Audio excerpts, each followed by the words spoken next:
Wow, wow, wow, yeah. Đừng có để có thể cùng chờ. Đừng có mô na có chạm bờ có.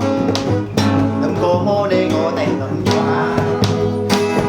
Wow, wow, wow, yeah. Đừng có mô na có chạm bờ có. Đừng có mô có chạm bờ có. Có thật đây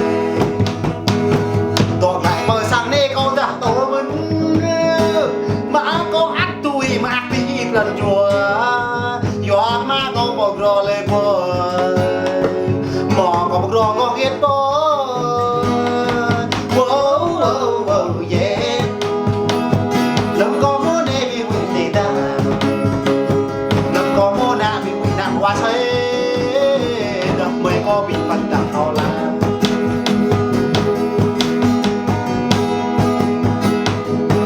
nhỏ nhầm đây khỏi lá riêng đấy có gió nhầm bay đỡ mới có vì phần kêu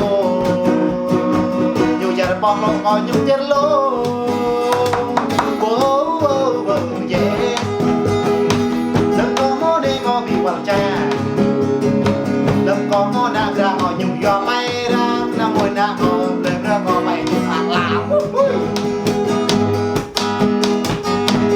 chuối được phải ta lá bên đây thì phải là áp chắc lá nhưng ta gã cái giờ quay cùng tao quên được cái gì rồi phải không